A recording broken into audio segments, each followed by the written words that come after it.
Olá, eu sou a Rossana e esse é o Opposite Extremes. O Opposite Extremes de hoje vai reunir agora todas as civilizações abordadas durante esses meses no tema Código de Orion, o fim do mundo. Os rastros dos deuses. O Popol Vuh original, o manuscrito sagrado da tribo Quiche dos Maias, e a história da Atlântida contém chaves para suas profecias de destruição. Os que escreveram a história eram os amos do universo, também mencionados no Popol Vuh. Os Atlantes tinham um raciocínio lógico, mas também gostavam de jogar com os números. Então, é absolutamente necessário adotar seu padrão de pensamento a fim de achar sua maneira de raciocinar. Seu ponto de partida é que só os seres humanos inteligentes podem romper o seu código. Os primeiros sinais disto se encontram na história de sua criação, recontando-se há 10.000 anos atrás. Quando somos suficientemente inteligentes para achar os primeiros códigos que ali se encontram, também estamos em condições de descobrir todos os restantes, porque sua maneira de pensar já lhe resulta familiar. Há 2 números que descrevem a criação da Atlântida, 864 e 12, e com estes podemos calcular vários outros. Se segue usando-os em seus cálculos e chegará aos 25.920 anos, que é o período do zodíaco inteiro. Os achados demonstraram que existe um código oculto, cheio de chaves e de matemática inconfundivelmente inteligentes. Emite sinais referentes de tempos específicos que vinculam o passado com o presente e o presente com o futuro. Ao decodificá-lo, determinou-se que um ciclo de precessão ocorre em torno de 25.920 anos em princípio.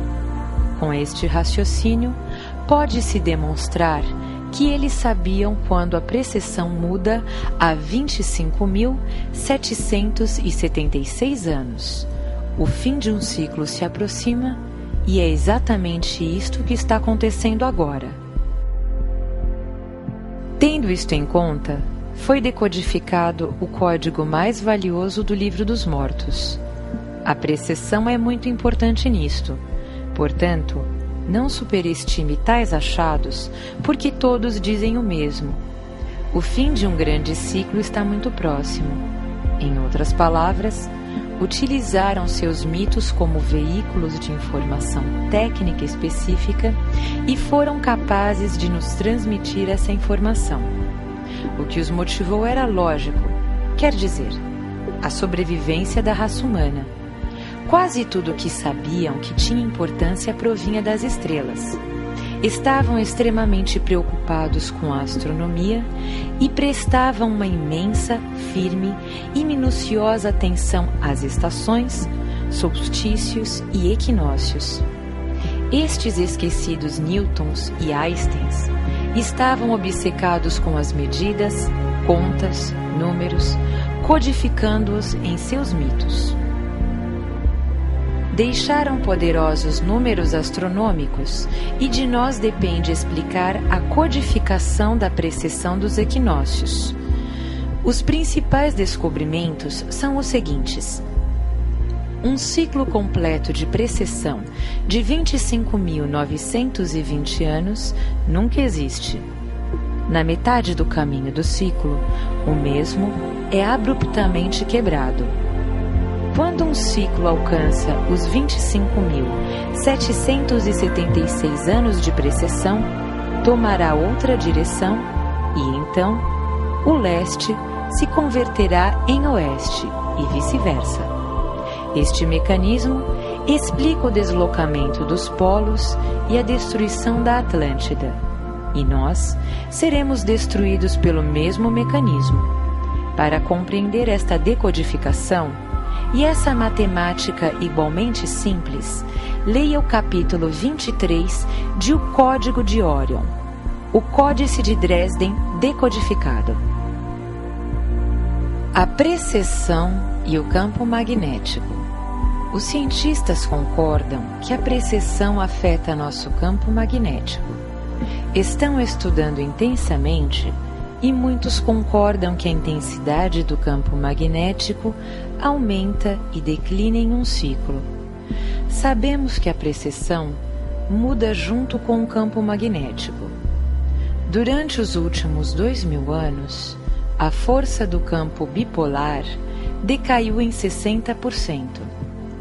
Isto significa que experimentamos um precursor de um novo intento de inversão e poderia acontecer a qualquer momento. Normalmente, a intensidade magnética decai de maneira gradual, mas para o final cai como uma pedra.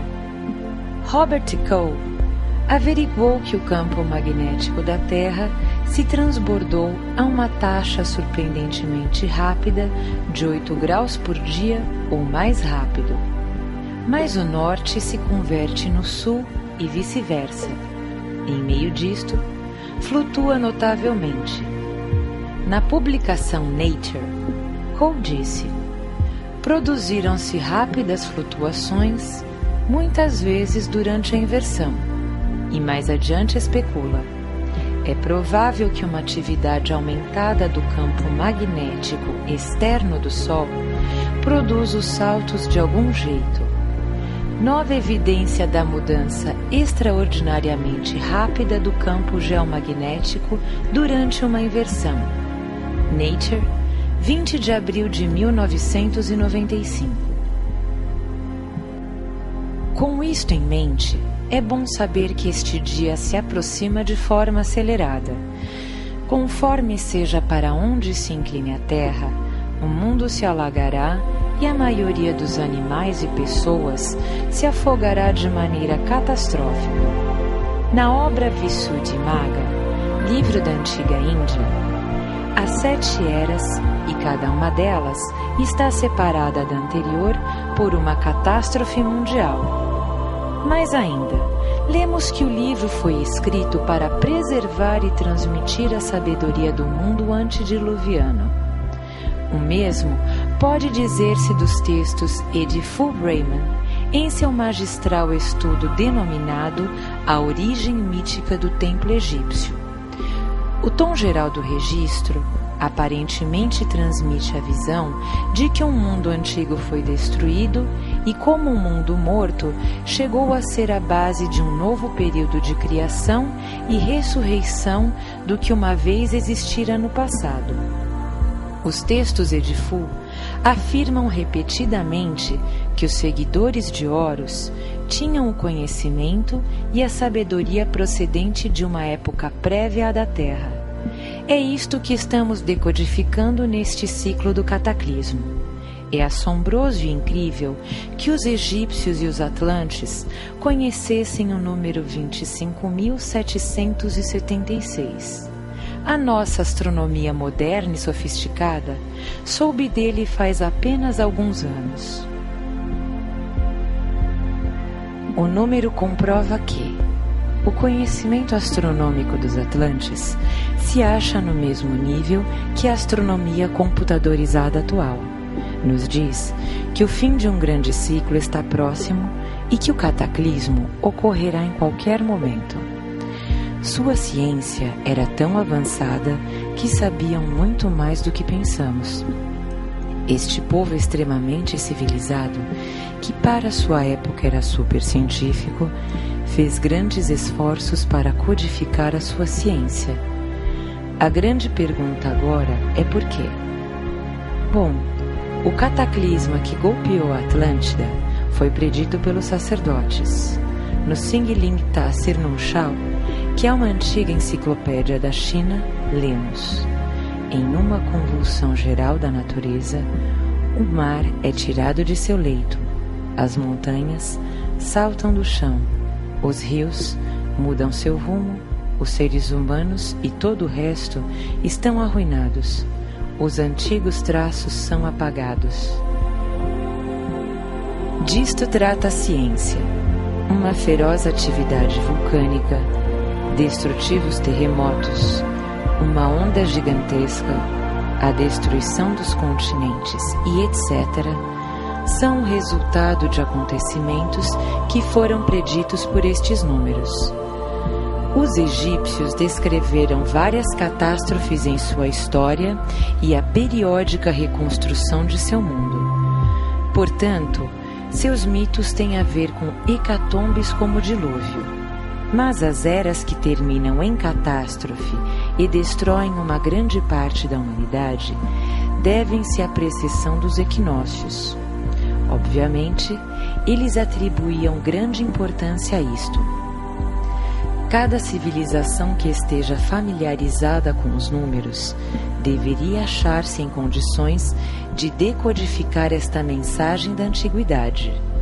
O zodíaco descreve a próxima destruição da Terra. Contém imensamente mais códigos para predizer os acontecimentos, encontram respaldo nas distintas durações dos signos. Na atualidade, contamos com períodos iguais para cada era, mas os atlantes não. Para sermos precisos, eles deveriam ter tomado o número 25.920, dividi-lo por 12 e teriam 2.160 anos. Mas este não era o caso. Os sábios da antiguidade tinham posto um esquema de computação em seus códigos. O labirinto, a superconstrução dos antigos egípcios. Como era possível que os atlantes pudessem determinar a destruição do seu continente?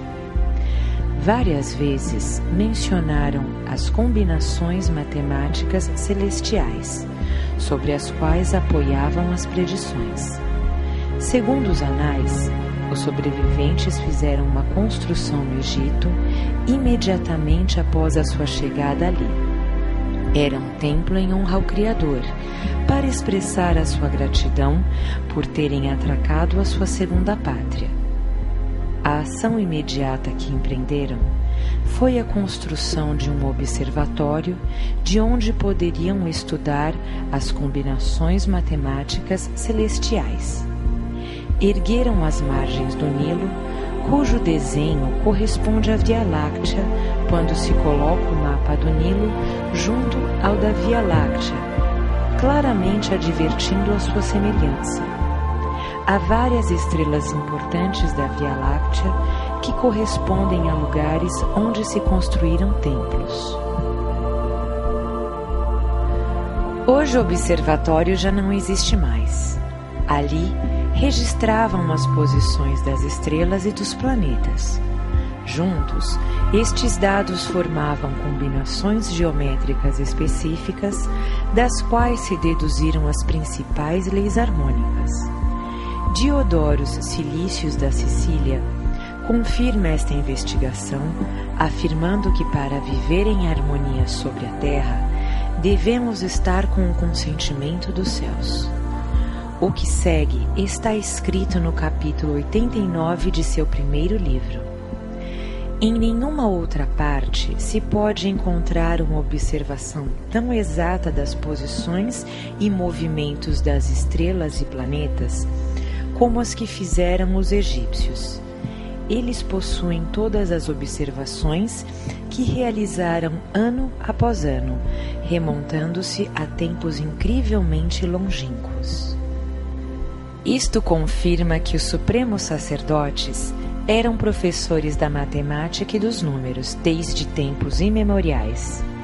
Com estes dados astronômicos, apoiando-se nas combinações matemáticas celestiais, conseguiram fazer predições sobre o movimento planetário, seu tempo de rotação e muitos outros fenômenos estelares, e tudo isto sem nenhum esforço.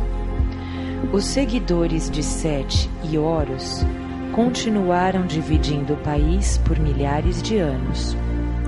Exaustos por uma guerra que vinha durando há milênios, decidiram construir um centro astronômico idêntico ao da Atlântida. Era o ano 4608 a.C., quando começou a Era de Touro. A enorme tarefa foi completada 365 anos mais tarde. O dia que Deus destinara para este acontecimento, Atotes ou Tut, declararia oficialmente a unificação do Egito. Pelos trabalhos de investigação realizados, podemos saber que o primeiro dia de Tut foi em 19 de julho de 4243 a.C. e que a partir desse momento começou a Era de Sotes, ou Sírios, e com ela o clássico calendário egípcio, ou seja, Sotes, a estrela mais brilhante do céu, também chamada Sírios, refere-se ao antigo calendário egípcio de 365 1/4 dias. É também o ciclo de 1460 anos de 365 dias neste calendário. Indubitavelmente, existia um significado mais profundo em tudo isso, pois não se tratava só da celebração da unificação, mas também de certos ciclos do Sol, da Lua e das estrelas. Os agricultores egípcios necessitaram de um calendário especial para fazer suas predições das inundações anuais do Nilo com maior exatidão. Segundo o calendário sótico, ou de Sírios, os egípcios se valeram de um ano de 365 dias, dividindo em 12 meses de 30 dias, além de um adicional de 5 dias divinos. Logo depois de 4 anos, este calendário já não era correto e se adicionava um dia inteiro a um ano para sincronizá-lo. Por certo, os egípcios sabiam que existia um ano de 365,25 dias, mas se negavam a contar desta maneira porque seu calendário sagrado continha os números sobre os quais apoiaram a predição do fim do mundo.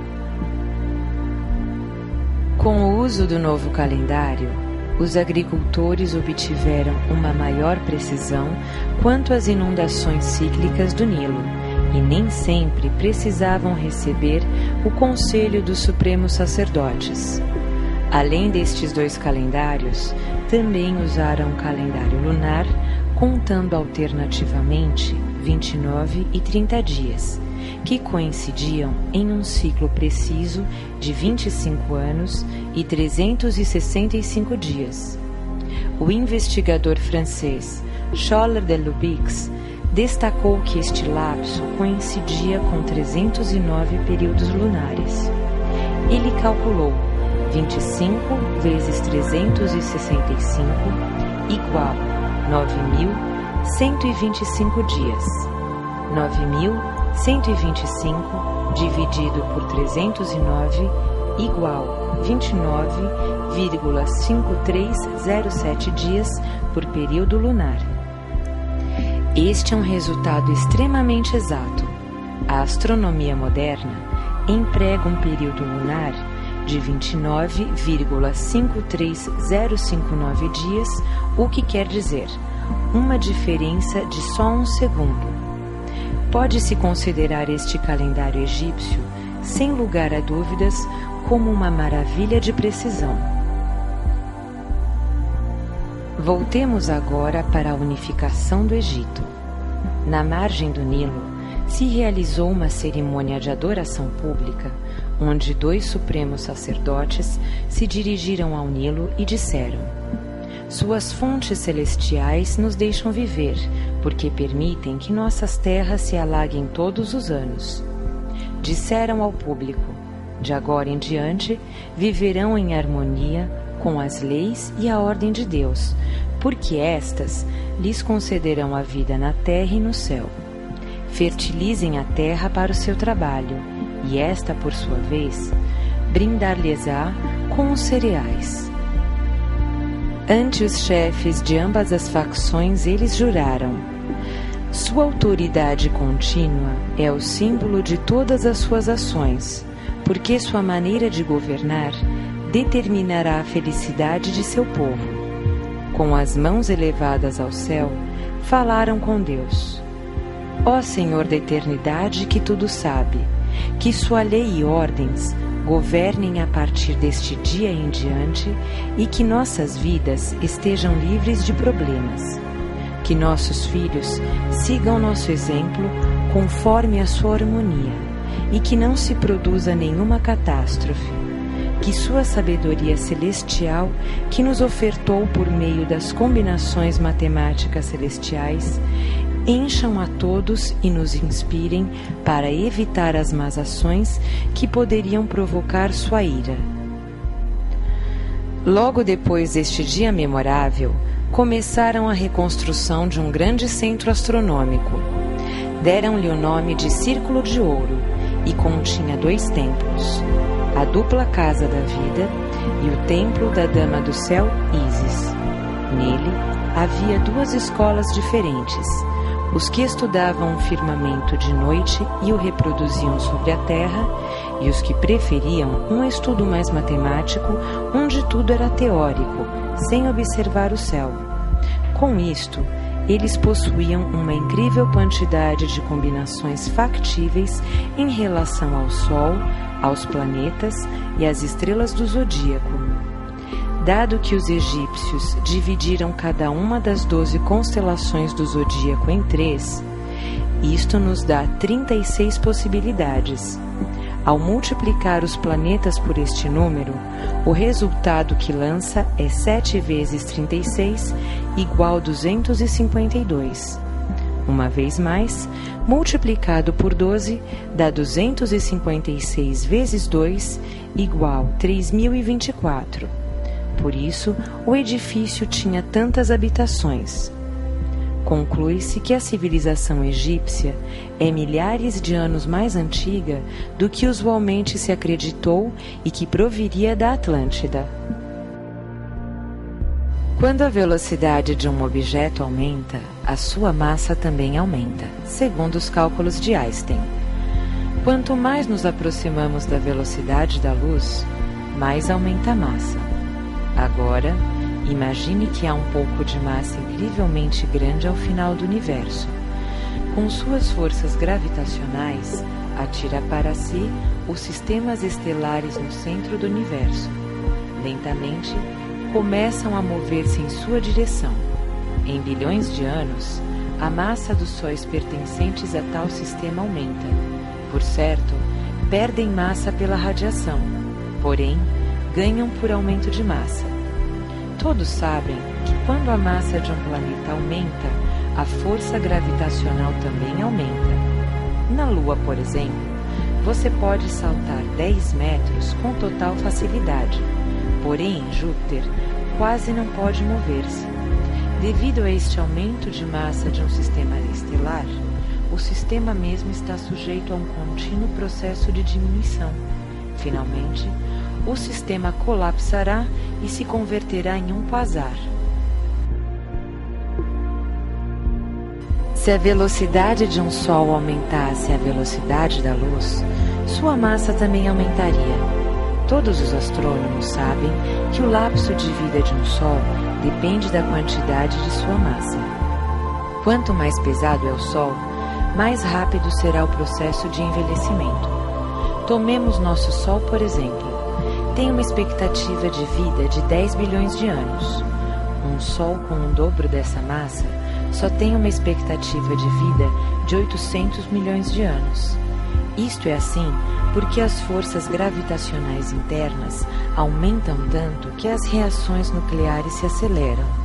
Um Sol que aumenta em velocidade e, portanto, em massa, queimar-se-á logo e terá uma vida mais curta. O paradoxo da gravitação quântica.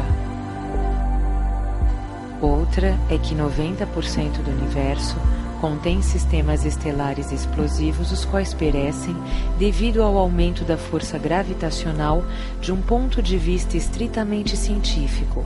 Assim, a vida extraterrestre é impossível ali. Portanto, a vida tem que se limitar ao centro do universo. Por certo que isto inclui muitos sistemas estelares, mas são muitos mais do que todos pensam. As séries de televisão como Viagem às Estrelas estão profundamente equivocadas, pois a sua história trata de mundos que não poderiam existir de maneira nenhuma. As traduções do livro egípcio dos mortos eram desastrosas.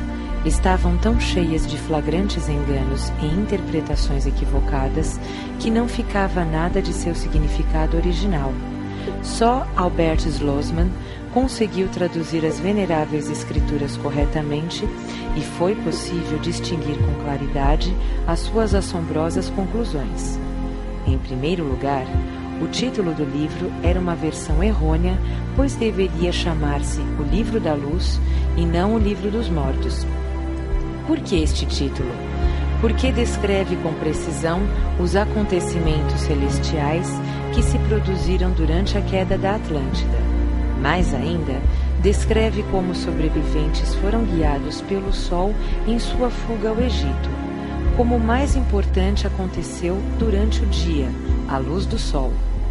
Como o tema central das Escrituras é, em especial, o fato de que o Sol irradiava a luz da luz, em outras palavras, uma luz incrivelmente intensa, o nome correspondente é o Livro da Luz. A fim de informar quão razoáveis são os achados feitos, apresentam-se os hieróglifos originais, junto com a tradução do primeiro verso. Sou o mais elevado, o primeiro, o Criador do céu e da terra, sou o moldador dos corpos humanos e o fornecedor das partes espirituais. Coloquei o sol sobre um novo horizonte como um signo de benevolência e como a prova da aliança. Explicação. Ele levantou o sol nascente para um novo horizonte, então a nova terra se fez realidade. Para fazê-lo, os mandamentos do Criador, verificados pelo mais elevado de todos, atuando por meio das almas dos antepassados, foram transmitidos aos mais jovens, sendo seus corpos gastos novamente à vida por ter começado a funcionar os 8 lugares. Mais ainda, parece que os atlantes conheciam e usavam o zodíaco para processar os dados astronômicos. O dia da destruição, coloquei ao sol sobre um novo horizonte. Esta é uma acertada tradução. Mais adiante no livro, se diz que o Sol dá voltas no zodíaco, cordão, o qual significa que o Sol se move pelos signos do zodíaco. A única interpretação correta para isto é que não é o Sol, mas a Terra que girava sobre seu eixo. Este girar sobre o eixo fez que o Sol se elevasse a um novo horizonte. Em outras palavras, a crosta terrestre se moveu, tal como se lê em outros livros. Até uma década atrás, a ideia de que os polos frequentemente trocavam sua posição na superfície da Terra era considerada como extrema, improvável e sem sustento, sendo apoiada por gente um tanto excêntrica. Ninguém com certo renome no mundo das ciências teria algo a ver com isso. As modas mudam e atualmente todos os livros que tratam sobre as ciências da Terra dedicam espaço ao perambular dos polos e aos impulsos continentais. No livro Código de Órion é apresentada a evidência de que o último movimento da crosta terrestre, a litosfera, teve lugar em tempos recentes ao final da última era glacial.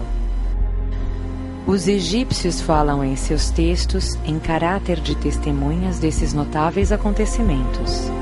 Há um registro que diz: o grande cataclismo aconteceu em 27 de julho de 9792 a.C.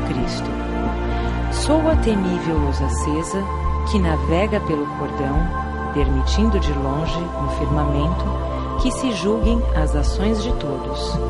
Explicação. Seu nome é Osíris, Órion. Descrição. Ele é a semente do conteúdo de todos os corpos humanos. Segunda descrição. Seu nome comanda do alto as partes espirituais nos corpos humanos. Terceira descrição. O nome do glorioso brilha eternamente no infinito. Ele cresce todos os dias no firmamento das estrelas. Explicação: o sol feroz que se queima mostra que seu campo magnético se deu volta. Isto se cumpre por violentas explosões na superfície solar, mediante as quais o Sol parece incendiar-se. A configuração estelar de Órion está assinalada como o principal culpado deste acontecimento. Julga as almas humanas e a sua sobrevivência.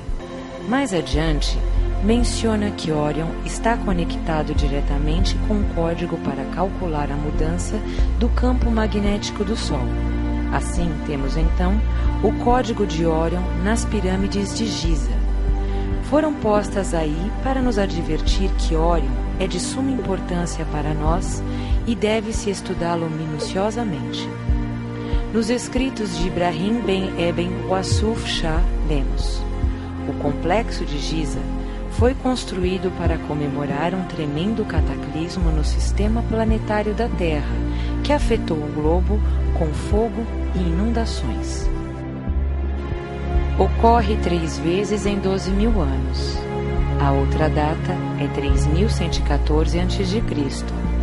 Poderia ser correto porque vários povos, entre eles os maias, começam a sua era deste ponto. Com esta prova, fique irrefutavelmente demonstrado que a data da destruição do mundo no ano de 2012 provinha dos Atlantes. Mais ainda, os egípcios tinham que conhecer essa data também, mas isto era para mais adiante. Ninguém podia negá-lo. A data da destruição da Atlântida era 100% correta. Isto fez do trabalho de Slosman algo incontestável de um golpe só. O mundo egiptólogo inteiro poderá fazer o que lhe agrade, mas a Atlântida é um fato, e com ele também o desaparecimento futuro de nosso mundo. A esfinge a respeito da qual tanto se fala atualmente não só teve um significado astrológico ou mitológico, mas também um prático. Foi construída pelos sobreviventes da Atlântida para nos advertir do que ocorrerá, mas isso é só uma parte da história. Esta esfinge, junto com os outros códigos das pirâmides, tem que nos brindar um indício da data do próximo cataclismo, e disso trata toda a religião egípcia.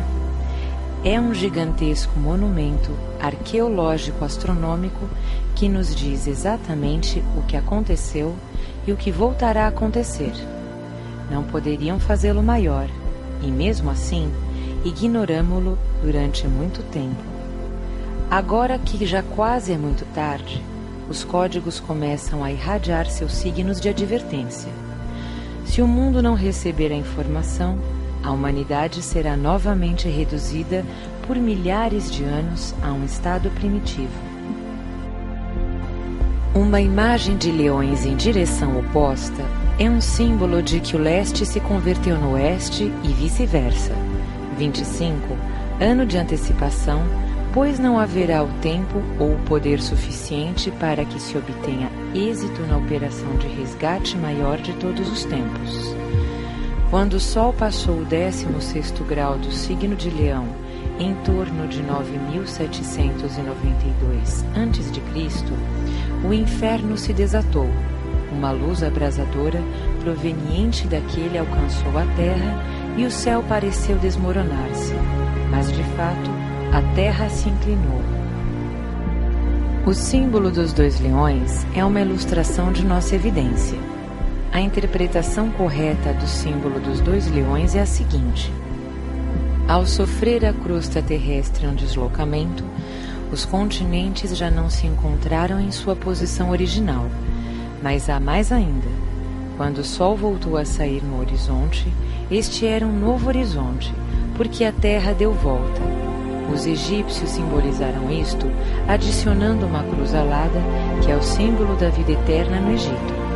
O Sol iria ficar neste horizonte até o dia do próximo cataclismo, depois do qual pode começar um novo ciclo de destruição e ressurgimento.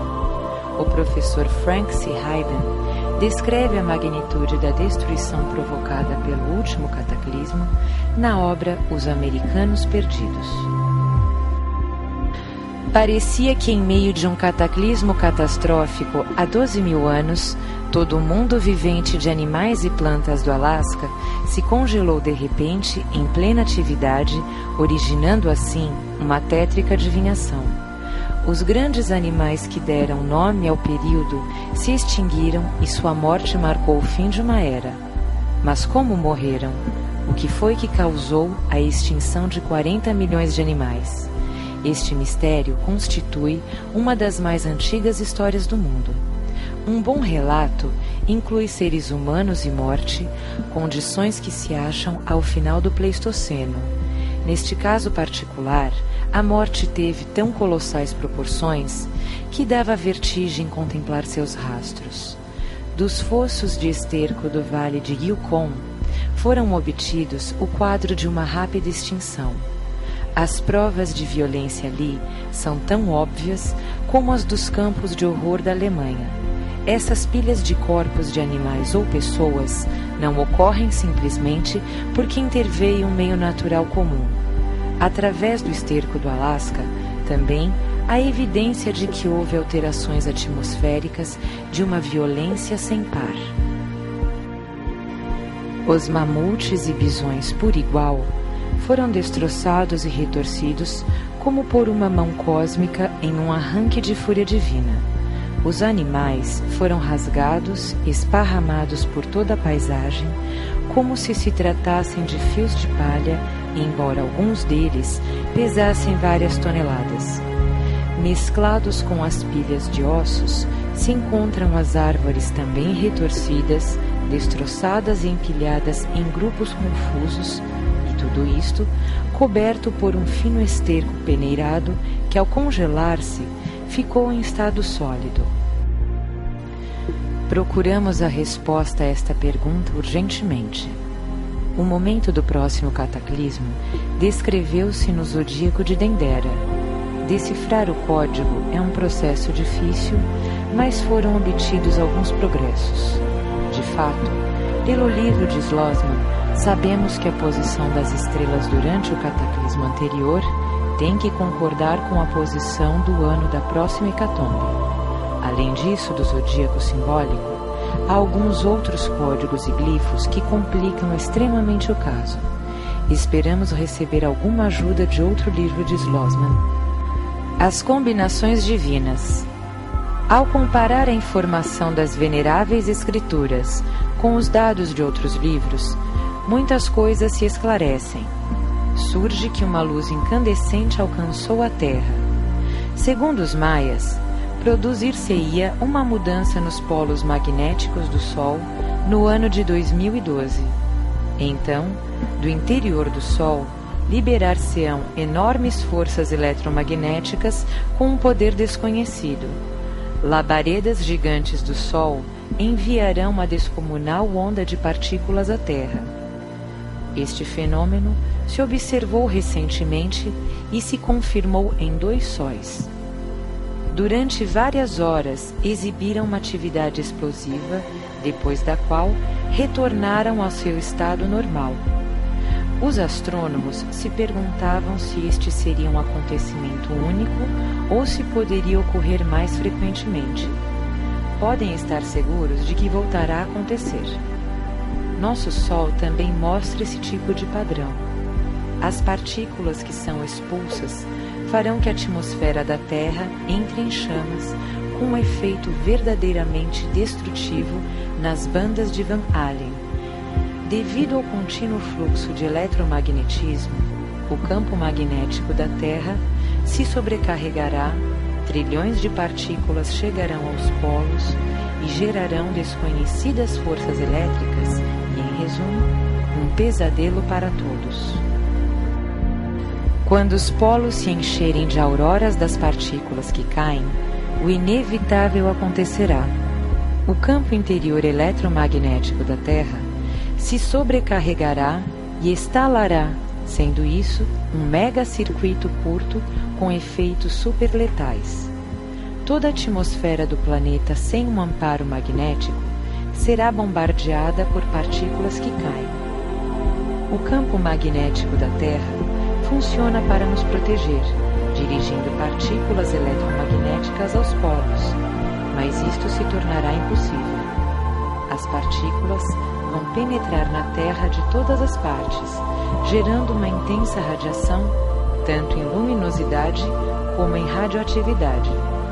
O céu completo poderia descrever-se como se ardesse com toda a intensidade, ou como dizem as Sagradas Escrituras, a luz das luzes se encontra ao redor do mundo agora. E esse é o prelúdio do cataclismo. O núcleo de ferro da Terra é magnético. Devido ao deslocamento do núcleo magnético, a Terra começará a mover-se para o outro lado. Em consequência, a crosta terrestre exterior se arrancará. Em outras palavras, ficará flutuando, solta, já não estará obstinada ao seu padrão. Se você se encontrar no planeta nesse momento, este se inclinará uns milhares de quilômetros em um par de horas. Ao olhar o céu, parecerá que este vem abaixo, como o descrevem as antigas escrituras. Produzir-se-ão sismos gigantescos. As lâminas terrestres se moverão, as montanhas se elevarão, ali onde não havia nada. Partes da terra se abrirão e paralisarão. As montanhas vão desmoronar-se, a terra afundará no oceano e os vulcões entrarão em erupção em muitos lugares. Em resumo, o pior dos pesadelos não poderia ser tão terrível para descrever a destruição deste mundo. Para saber o quão dramático foram os acontecimentos há 12.000 anos atrás, você pode ler The Path of the Pole, de Charles Hapgood. Ali, Hapgood escreve: um número considerável de antigas praias, que agora se acham em grandes elevações sobre o nível do mar e às vezes terra adentro, longe das atuais costas, evidenciam mudanças verticais virtualmente drásticas nas posições das massas da Terra. Assim, o geólogo P. Negris disse ter encontrado evidências de praias em 3 montanhas da Grécia, ou seja, Monte Imeto, Monte Parnaso e Monte Geraneia, a 1.400, 1.500 e 1.700 pés, respectivamente, sobre o nível do mar. Também encontrou uma praia no Monte Delos, a 500 pés. Sobre a costa da Baixa Califórnia, podem achar-se rastros de costas lavradas pelas ondas, agora em perfeito estado de preservação, em alguns casos a uns 1.500 pés sobre o nível do mar. Estes rasgos são testemunhos das maiores perturbações produzidas pelos terremotos que visitaram a região em épocas recentes. Seria impossível multiplicar interminavelmente a evidência das praias elevadas que se acham em todas as partes do mundo, e muitas delas podem implicar em mudanças nas elevações do fundo do mar, como sugere M. Grove. Uma das características mais sobressaltantes da superfície terrestre é o grande vale produzido pela falha na África.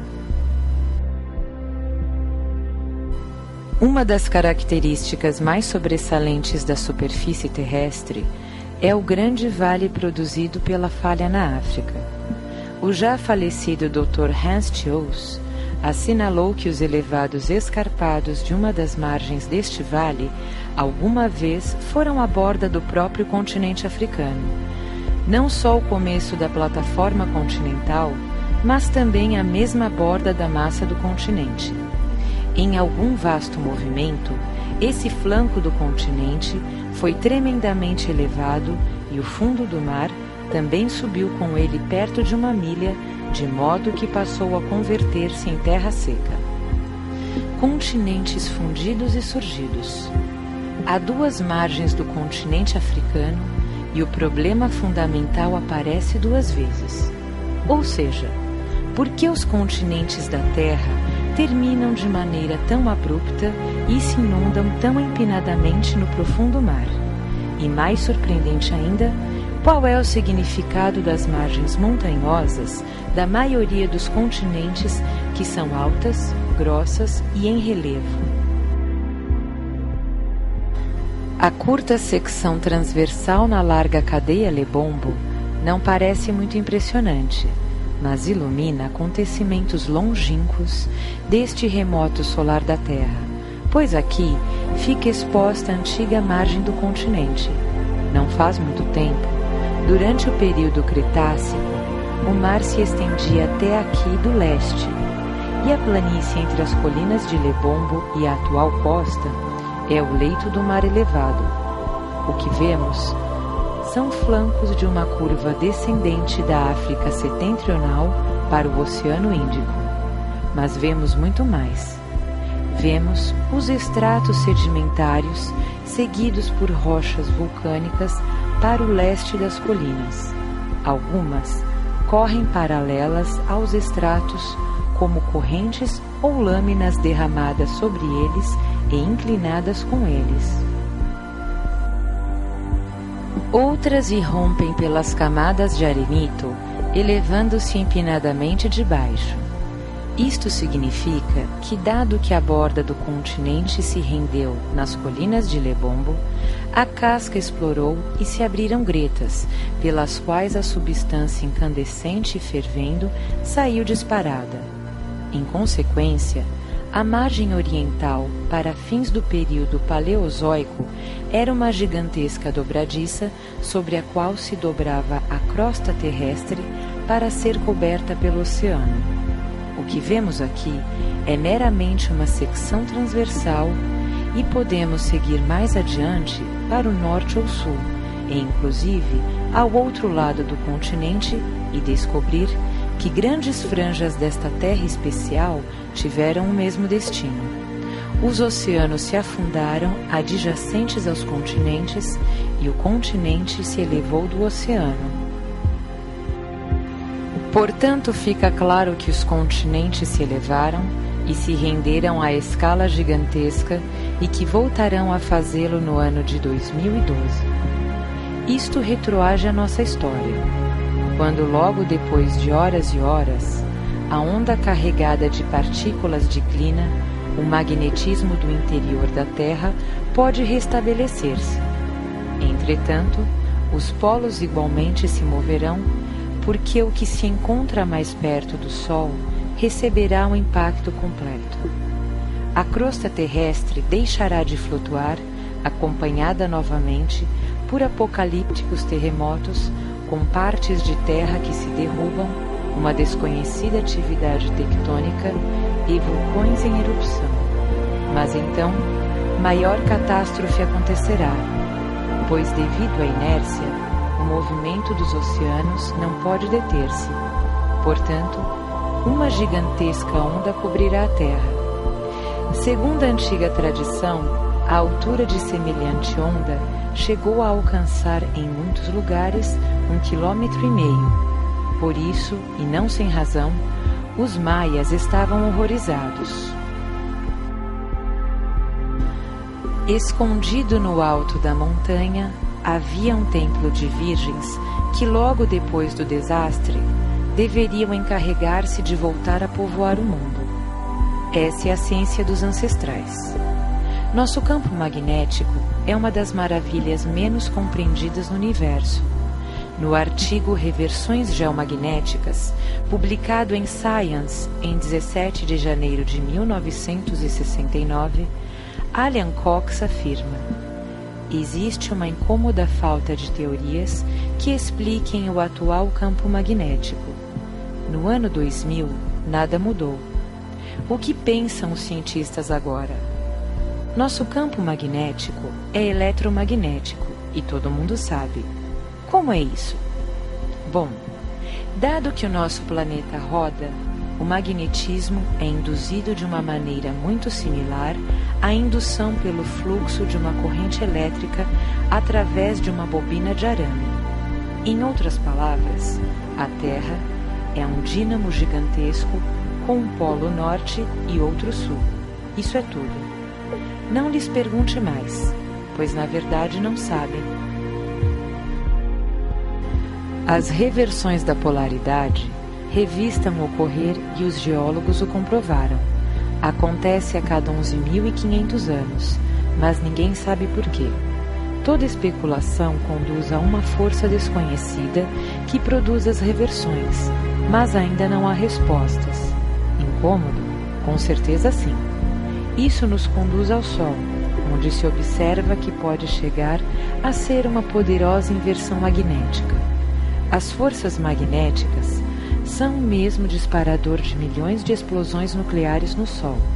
Isso é assim porque o nosso Sol é uma estrela magnética com um polo norte e um polo sul, além de um equador.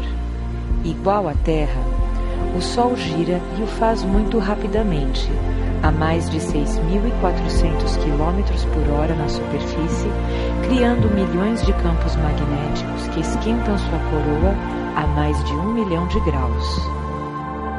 Só uma chama solar que explode de um curto-circuito em um campo magnético dá tanta energia como 2 bilhões de bombas de hidrogênio. Imagine semelhante explosão na Terra e rapidamente poderá calcular a magnitude do dano. Logo estão as manchas solares. Sua propriedade mais predominante é seu intenso campo magnético. A força magnética de uma mancha solar é imensa, 20.000 vezes mais poderosa que a da Terra. As manchas solares exploram pela superfície do Sol cada 11 anos. Esse é o seu ciclo. Ao começo de cada ciclo, a polaridade magnética nas manchas solares se transborda, criando gigantescas explosões nucleares. Isso retroage aos antepassados. Eles acharam uma teoria sobre os campos magnéticos do Sol. Em seu livro As Profecias Maias, Cotterell descreve essa teoria e apresenta os cálculos maias das reversões no campo magnético do Sol, estabelecendo que ao cabo de milhares de anos se produz uma verdadeira e grandiosa inversão. Quando isso acontece, enormes chamas solares escaparão do Sol e cairão sobre os polos da Terra. O campo magnético da Terra se reverterá e esta começará a girar em outra direção, convertendo o polo norte em sul e vice-versa.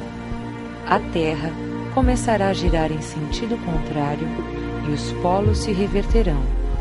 É evidente que um desastre mundial de desconhecidas proporções se acumula para nós. Quase toda a população da Terra perecerá. A Europa deslizará novamente a era glacial e se tornará inabitável, pois a corrente do Golfo desaparecerá. A América do Norte será pior, pois desaparecerá de um momento a outro sob o gelo do Polo Sul, assim como ocorreu com a Atlântida. Em seu livro The Path of the Pole, o professor Charles Hapgood escreve: achei a evidência de 3 posições diferentes do Polo Norte recentemente. Durante a última glaciação da América do Norte, o polo parece se localizar na Baía de Hudson, aproximadamente a 60 graus de latitude norte e a 80 graus de latitude oeste. Parece que correu ao seu local atual, no meio do Oceano Ártico, há 12.000 anos. Os métodos para obter dados sobre a radiação também nos sugerem que o polo chegou à Baía de Hudson há 50.000 anos. Antes desta data, encontrava-se localizado no Mar da Groenlândia, aproximadamente a 70 graus de latitude norte e 10 graus de longitude oeste. 30.000 anos antes, é provável que o polo estaria no distrito de Yukon, no Canadá. Se o polo norte mudar, o polo sul muda também. Hapgood escreve o seguinte: uma poderosa confirmação de outro dos corolários de um polo convocado na Baía de Hudson provém da Antártida. Com o Polo Norte a 60 graus, precisamente temos a confirmação desse fato. Junte a precessão equinocial, que é um deslocamento da crosta terrestre, e as reversões magnéticas, e terá criado um assassino colossal. Estas transportam ilhas e montanhas mais alto ainda para o céu, provocando extinções a uma escala gigantesca. É inegável que existe um vínculo entre as eras glaciais e as reversões magnéticas. O gelo desempenhou um papel fundamental em quase todas as extinções da história. Stephen M. Stanley, da Universidade Johns Hopkins, diz que o esfriamento climático foi agente dominante da extinção de todos os períodos conhecidos. Recentemente, mais de 100 anos, nós nos assombrávamos ante a sugestão de que grandes lâminas de gelo com uma espessura de aproximadamente 1,6 quilômetros alguma vez se depositaram sobre as temperadas terras da América do Norte e Europa.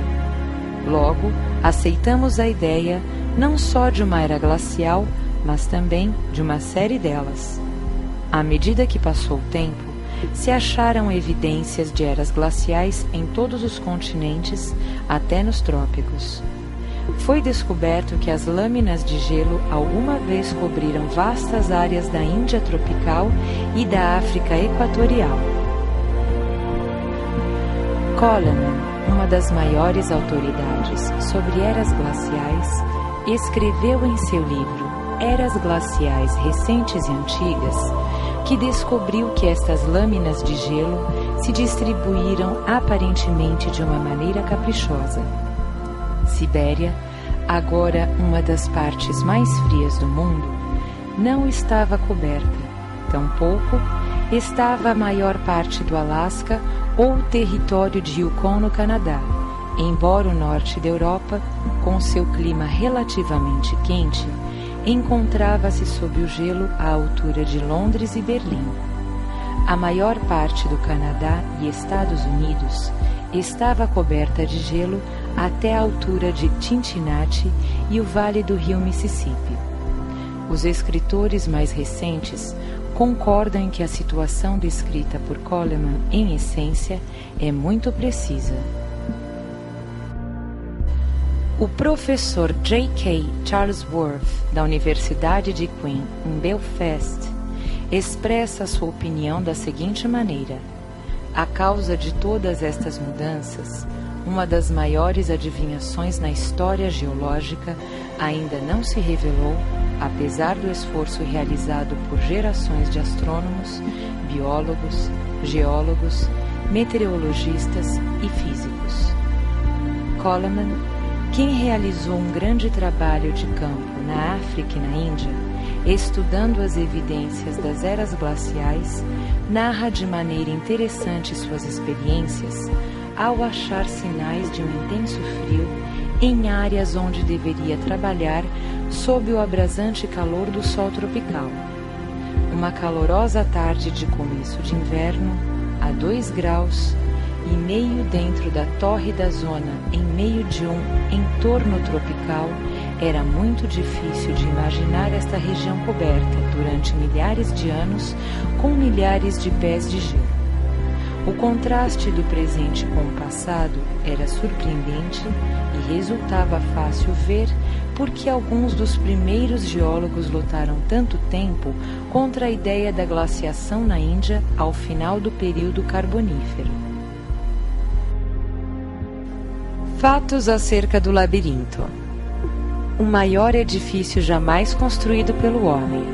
A construção demorou 365 anos, desde 4608 a 4243 a.C. O diâmetro era de 48 mil cotovelos egípcios. Um cotovelo egípcio é igual a 0,524 metros. 48 mil vezes 0,524 é igual a 8.384 quilômetros. Contém o Círculo de Ouro, que é uma legendária habitação a qual se faz referência no Livro dos Mortos. É feito de granito, recoberto em ouro, com um legado tecnológico que nos deixou uma civilização perdida, muito mais antiga até mesmo que o Egito. O conhecimento astronômico dos egípcios está escrito em grandes paredes. Todos seus achados astronômicos podem ler-se nos hieroglifos e todas as constelações estelares figuram em um gigantesco zodíaco. Muitas paredes podem mover-se e isto converte em um labirinto real. Os textos antigos falam sobre pessoas que perderam seu caminho e morreram. Também falam de habitações secretas que se encontram no labirinto cheio de utensílios e documentos de uma civilização que floresceu à escala mundial há milhares de anos. Contém habitações com documentos sobre a história do Egito e seu conhecimento astronômico. Em 36 enormes hieróglifos está escrita a maneira que empregaram para calcular a última inversão polar, e este é o conhecimento que devemos achar urgentemente. Ali também podem encontrar cálculos para o ano de 2012. Sotes, a estrela mais brilhante do céu, chamada Sírius, refere-se ao antigo calendário egípcio de 365 dias. É também o ciclo de 1460 anos de 365 dias neste calendário. Consequências mundiais. A busca do labirinto deve começar de maneira muito urgente. Do contrário, a humanidade se encontrará em um grande perigo.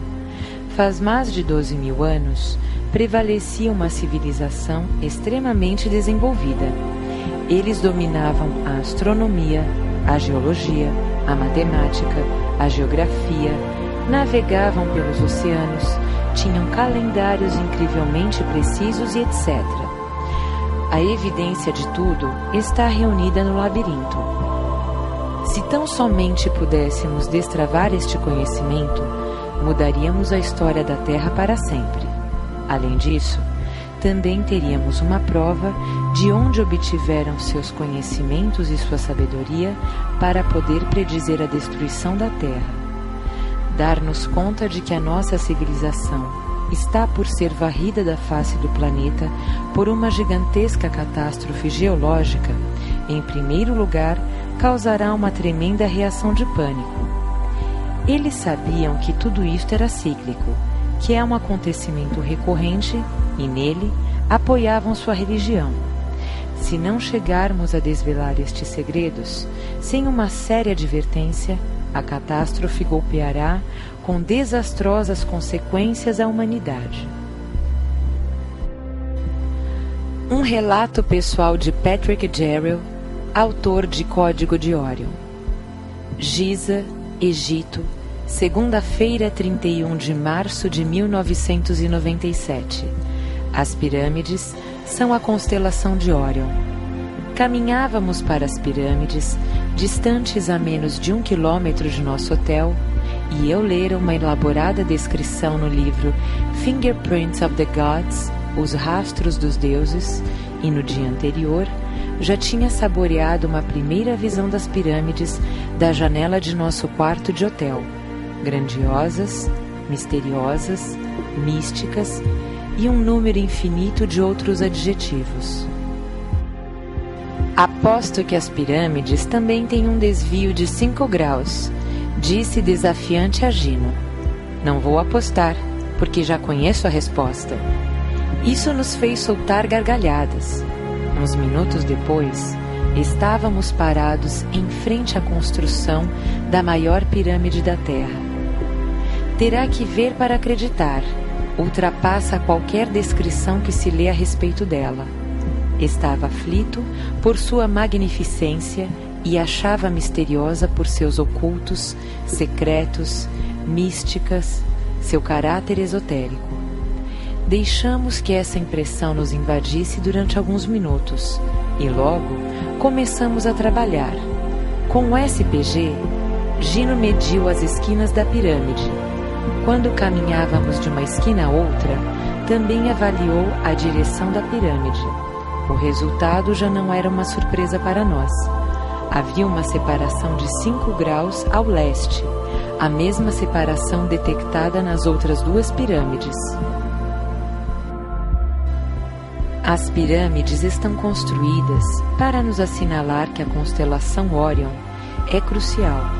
Se em virtude da precessão se converte e no centro de interesse, na Terra ocorrerá um desastre. Neste momento, Órion está quase em seu ciclo mais alto. É a constelação mais visível em todo o céu. Isso nos diz que o desastre se aproxima. A forma das pirâmides é similar ao aspecto de Órion em 2012 e em 9792 a.C. Não subestime esses achados, porque eles se apoiam no enorme conhecimento astronômico que tinham os egípcios. As similitudes entre os templos, as pirâmides e suas imagens celestiais são uma prova incontestável. A fim de poder levar a cabo tão grande e difícil tarefa, deveriam saber muitíssimo sobre astronomia, geologia, geodesia, projeção de mapas e etc. Mais códigos das Pleiades. Achou-se uma enorme estátua de um crânio esculpida em pedra ao fundo da face ocidental da Pirâmide do Sol, em Teotihuacan, que estranhamente tinha um aspecto bidimensional. Foi descoberta no centro, com o passar da borda da Avenida dos Mortos, assinalando um ponto em particular no horizonte ocidental. O arqueoastrônomo Anthony Avery, da Universidade Colgate, observou que naqueles dias, quando o Sol passava diretamente em cima da cabeça, as Pleiades faziam sua primeira aparição anual antes do ocaso. Também descobriu que este enorme crânio de pedra alinhava-se com um ponto precioso no qual as Pleiades desaparecem sob o horizonte. Na noite de 12 de agosto, o Sol também fica neste ponto do horizonte. Este é precisamente o aniversário do começo do último grande ciclo dos Maias, que começou em 12 de agosto do ano 3114 a.C. Outro estudo publicado no The Ancient Kingdoms of Mexico, Os Antigos Reinos do México, Penguin, Londres, 1990, descobriu que a Grande Avenida dos Mortos se construiu para olhar o ocaso das Pleiades na época na qual Teotihuacan foi ereta. Portanto, toda a sua disposição era como um enorme quadrante de um relógio, no qual um de seus ponteiros assinalava para o lugar do ocaso das Pleiades na atualidade. Quando estudamos as 3 pirâmides de Teotihuacan, uma das quais está encostado o crânio, descobrimos que também representam as 3 estrelas do cinturão de Órion. Este relógio está em funcionamento desde Órion e as Pleiades, com pouco tempo de diferença. Egito, o mesmo código. Para os maias, o Sol, Órion, Pleiades e Vênus eram de importância excepcional, de modo que construíram vários templos com extrema precisão a fim de seguir a passagem destes corpos celestes. Mas o que há com os egípcios? Logo depois de estudar isso com profundidade, achamos a surpreendente resposta. Eles tinham o mesmo código. Eis aqui as conclusões. Os egípcios incorporaram Vênus ao código e ao zodíaco e o empregaram como os maias para achar o ano da grande catástrofe. Mais ainda, o Sol, Órion e as Pleiades são de suma transcendência. As Pleiades estão associadas com Sete, que infligiu o golpe mortal em Osíris, ou Órion. No livro sagrado está claramente escrito que Órion e Sete, que é as Pleiades, são oponentes entre si em sua luta pelo Império. Na linguagem astronômica, significa que estão em oposição. Mais ainda, Órion está vinculado ao Sol. No ano de 2012, quando chegar ao fim dos tempos, Órion e o Sol estarão em oposição com as Pleiades e Vênus. Em 2012, ao final do calendário maia, Vênus estará entre Escorpião, a Serpente e Ophiuchus. Egito, o mesmo código. Para os maias, o Sol, Órion, as Pleiades e Vênus eram de importância excepcional, de modo que construíram vários templos com extrema precisão a fim de seguir a passagem destes corpos celestes. Mas o que tem de similar com os egípcios? Logo depois de estudar isto em profundidade, achei a surpreendente resposta. Eles tinham o mesmo código. Eis aqui as conclusões. Os egípcios incorporaram Vênus no código do zodíaco e o empregaram como os maias para achar o ano da grande catástrofe. Mais ainda, o Sol, Órion e as Pleiades são de suma transcendência. As Pleiades estão associadas com Set, que infligiu o golpe mortal em Órion. No livro sagrado está claramente escrito que Osíris, Órion e Set, as Pleiades, são oponentes entre si em sua luta pelo império.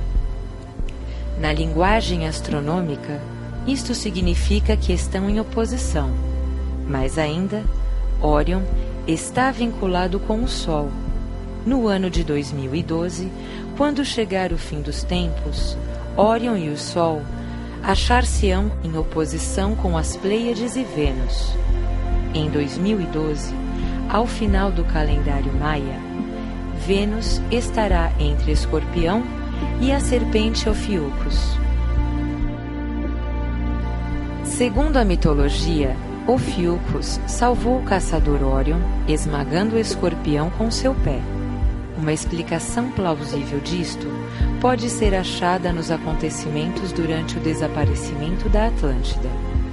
Quando o Escorpião apareceu no horizonte ocidental, Órion morreu no leste e logo desapareceu. Em outras palavras, Escorpião deu uma dentada mortal em Órion, então se produziu o cataclismo. O leste se converteu em oeste e vice-versa. Na linguagem astronômica, Órion reapareceu no oeste sobre o horizonte, enquanto Ophiuchus empurrava Escorpião sob a terra pelo leste. No ano 2012, logo próximo ao cataclisma, acontecerá o contrário. Conclusão: os maias, assim como os egípcios, calcularam a mesma data do final do mundo.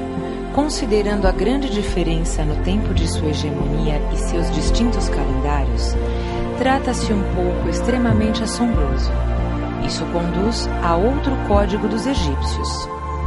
Portal das estrelas no Antigo Egito, a constelação de Órion era representada pela figura de um homem caminhando, frequentemente representado com sua mão levantada, sustentando uma cruz alada, símbolo da vida eterna no Egito, ou uma estrela.